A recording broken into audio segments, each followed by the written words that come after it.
Hello friends, welcome back to our channel study book में आपका बहुत बहुत स्वागत है। विनय के पद का हम लोग पद नंबर 1 और 2 पढ़ चुके हैं। आज हम लोग तीसरा और चौथा को देख ले रहे हैं। उसको 2 पार्ट में हम लोग पढ़ रहे हैं। पहला में पद 1 और पद 2 पढ़ चुके हैं। तो चलिए आज का क्लास हम लोग शुरू करते हैं। देखिए, आगे की पंक्तियों को पढ़ते हुए समझते हुए चलते। व्याख्या। अस कछु समुझी परत रघुराया, बिनु तब कृपा दयालु, दास हित मोह न छूटे माया। विनय जी कहते हैं, विनय जी कौन? विनय के पद अर्थात तुलसीदास जी कहते हैं कि हे रघुनाथ, हमें ऐसा कुछ समझ आ रहा है, हे दयालु प्रभु, कि आपकी कृपा के बिना न तो मोह भंग हो सकता है और न ही माया से छुटकारा मिल सकता है। साफ साफ यहाँ कहते हैं, अस कछु समझी परत रघुराया। हे ईश्वर, हे रघुनाथ, हमें कुछ भी समझ नहीं आ रहा है कि यह मोह का जो माया, यह जो मोह भंग है कैसे होगा, यह जो माया है उससे कैसे हमें छुटकारा मिलेगा, और बिना तुम्हारी कृपा के यह नहीं होगा दयालु। दास हित मोह न छूटे माया। आगे कहते हैं, वाक्य ज्ञान अत्यंत निपुण, भाव पार न पावे कोई, निसी गृह मध्य दीप की बात न तम निवृत्त नहीं होई। कहते हैं उदाहरण स्वरूप कि कोई व्यक्ति कोरा ज्ञान अर्थात कि मौखिक ज्ञान, उसमें बहुत ही ज़्यादा निपुण न हो, केवल शास्त्र करके संसार का रहस्य नहीं जान सकता है। रात्रि के समय अगर घर में हम लोग दीपक की चर्चा करेंगे, इससे अंधेरा दूर नहीं होगा। अर्थात अंधेरे को दूर करने के लिए आवश्यकता है कि घर में दीपक जलाने होंगे। उसी तरह से हम लोग जो शास्त्रों को पढ़ते हैं, शास्त्र का अर्थ हम समझे बिना और उसको जीवन में उतारे बिना उन शास्त्रों का कोई मतलब नहीं रह सकता है। वाक्य ज्ञान अत्यंत निपुण, सिर्फ मौखिक ज्ञान रहने से ही नहीं होगा, उसे अपने जीवन में उतारना पड़ेगा, उसे अपनाना पड़ेगा। जिस तरह से अगर हम सिर्फ अंधेरे घर में अगर दीपक की हम लोग बातें करें तो हमारे घर का अंधेरा दूर नहीं होगा, उसके लिए हमें दीपक जलाना पड़ेगा, तभी जो अंधेरा है वह दूर होगा। उसी तरह से यह जो अज्ञान रूपी अंधेरा हमारे मन में छाया हुआ, यह तभी दूर होगा जब हम इसमें ज्ञान रूपी प्रकाश की रोशनी को जलाएंगे। ठीक है। निसी गृह मध्य दीप की बात, ये तो हो गया। जैसे कोई दीन दुखित अति असहनहीन दुख पावे, चित्र कल्पतरु कामधेनु गृह, लिखे न विपत्ति न सावे। आगे समझाते हुए कवि कहते हैं कि घर में कल्पतरु और कामधेनु का चित्र बनाने से विपत्ति दूर नहीं होगी। कल्पतरु क्या है? कल्पतरु एक वृक्ष जो समुद्र मंथन में निकले 14 रत्नों में से एक है, जिसे मनोकामना पूर्ण करने वाला कहा जाता है। और कामधेनु क्या है? स्वर्ग की गाय जो मनोवांछित फल देती है। तो इन लोगों का चित्र हम बना देंगे घर में।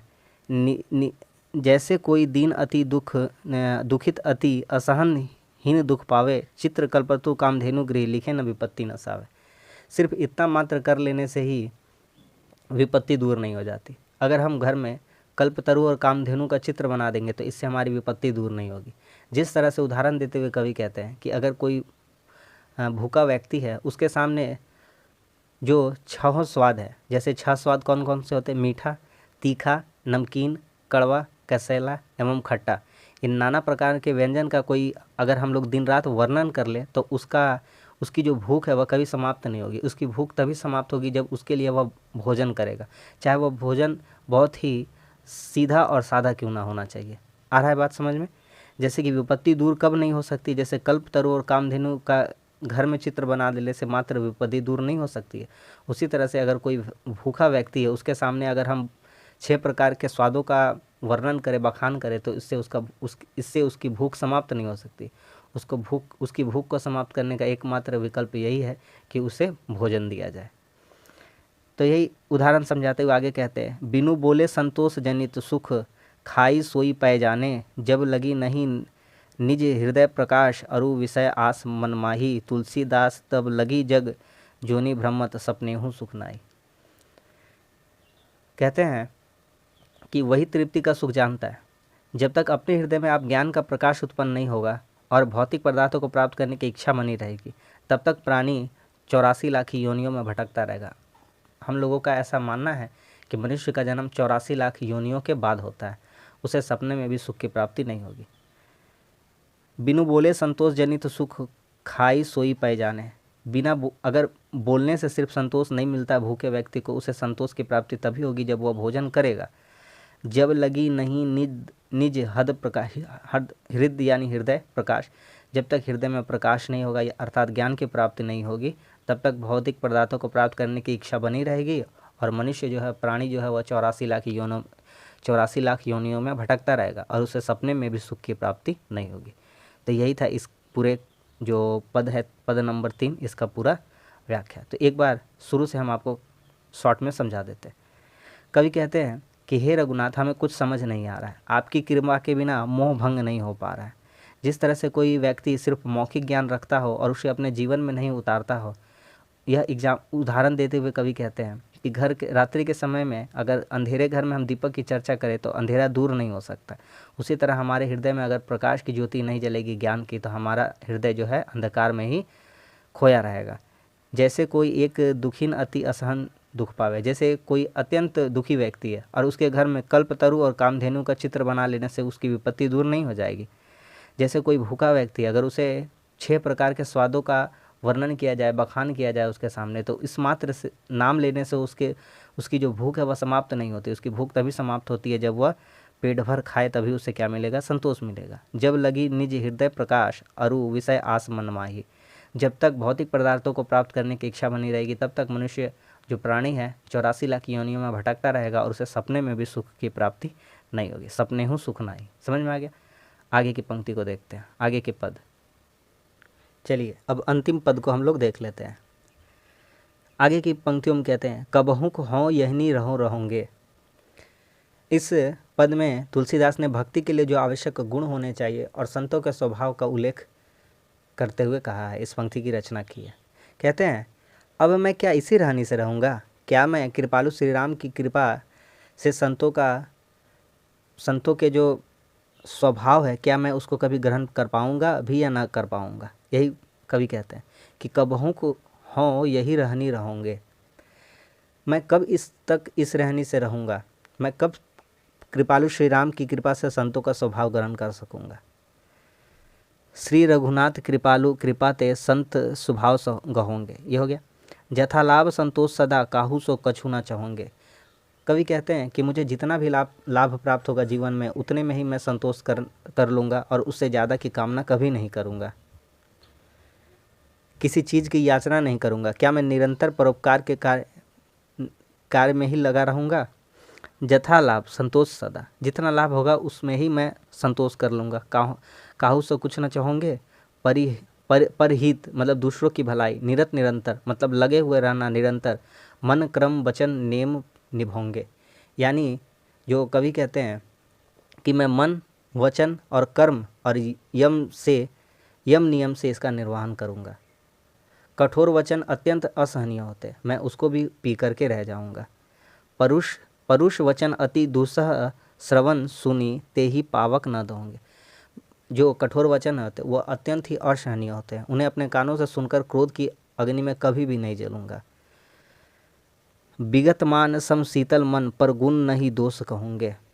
क्या मैं अपने मान अपमान के भाव से यूं ही सहता रहूँगा? मैं कब अपने मन को इन दोनों दशाओं के समान रूप से शांत रखूँगा? परिहरि देह जनित चिंता दुख सुख समबुद्धि सहोंगे। तुलसीदास प्रभु यही पथि रही अविचल हरि भक्ति लहोंगे। कहते हैं कि मैं कब अपने मन को इन दोनों दशाओं में समान रूप से शांत रखूँगा और दूसरों के दोष का नहीं बल्कि उनके गुणों का उल्लेख करूँगा। कब मैं अपने देह से उत्पन्न चिंताओं की प्रवाह नहीं कर सुख दुख दोनों को समान विवेक से सहन करूँगा। कहते हैं कि परिहरि देह जनित चिंता, मैं देह की चिंता को बिल्कुल ही त्याग दूंगा। दुख सुख समबुद्धि सहोंगे, जीवन में दुख और सुख जो आते हैं उनको समबुद्धि यानी बराबर समान विवेक से उनका सहन कर सकूंगा। तुलसीदास जी निवेदन करते हैं कि प्रभु यही पथि रही अविचल हरि भक्त लहोंगे, कि हे प्रभु मैं पथ पर अविचलित रहकर क्या मैं आपकी अटल भक्ति को कभी प्राप्त कर पाऊंगा? मेरा क्या यह सपना कभी साकार होगा? फिर से इन पंक्तियों को समझा देते हैं। इन पंक्तियों में भक्ति के लिए जो आवश्यक गुण होने चाहिए और संतों का स्वभाव का उल्लेख करते हुए तुलसीदास जी कहते हैं, कबहुँ हो यहीं रहनी रहूँगे, श्री रघुनाथ कृपालु कृपा थे संत स्वभाव सहोंगे। क्या मैं इसी रहनी से रहूँगा? क्या मैं कभी कृपालु श्री राम के से कृपा से संतों का स्वभाव ग्रहण कर पाऊँगा? क्या मैं आगे जथालोभ संतोष सदा काहू से कुछ ना चाहूँगा, मुझे जितना भी लाभ प्राप्त होगा मैं उसी में संतुष्ट रहूँगा, किसी से और कुछ भी कामना नहीं करूँगा। परिहरि निरत निरंतर मन क्रम वचन नेम निभाऊंगे, मैं दूसरों की भलाई में निरंतर और हमेशा लगा रहूँगा, चाहे वह मन हो, कर्म से हो या वचन से हो या न्याय से हो, मैं सभी तरह से इसका निर्वहन करूँगा। पुरुष वचन अति दुस्सह श्रवणी सुनी ते ही पावक न होंगे, जो कठोर वचन होते हैं अत्यंत असहनीय होते हैं, कानों में जलन पैदा करते हैं, कानों को बहुत कष्ट देते हैं, सहने योग्य नहीं होते, असहनीय होते, फिर भी मैं उनके जो कटु वचन है उनको सुनकर रह जाऊंगा और क्रोध की अग्नि में कभी जलूंगा नहीं। विगत मान सम शीतल मन पर गुण नहीं दोष कहूँगे, क्या मैं अपने मान अपमान के भाव से दूर रहूँगा? मैं कब अपने मन को इन दोनों दशाओं पर समान रूप से शांत रख सकूँगा और दूसरों का दोष नहीं बल्कि उनके गुणों का उल्लेख करूँगा। परिहरि देह जनित चिंता दुख सुख संबुद्धि सहोंगे, चाहे मेरे जीवन में दुख आए या सुख आए, दोनों का समान रूप से मैं स्वागत करता हूँ, उनको अपने जीवन में उतारता हूँ, उनका सहन करता हूँ। तुलसीदास जी, प्रभु यही पथि रही अविचल हरि भक्ति निभाओगे। हे प्रभु, इस पद पर अविचल रहकर क्या मैं आपकी अटल भक्ति को कभी प्राप्त कर पाऊँगा? यही कवि कहते हैं। तो बस आज का 2 पद जो था बचा हुआ उसका भी हम व्याख्या कर दी। तो इस तरह से यह कविता पूरी हो गई। तो उम्मीद करते कि आपको यह कविता पूरी अच्छी तरह से समझ में आ गई होगी। तो बस आज के लिए इतना ही। अगर वीडियो अच्छा लगा तो लाइक कर दीजिए और हमारे चैनल को सब्सक्राइब कर दीजिए। धन्यवाद।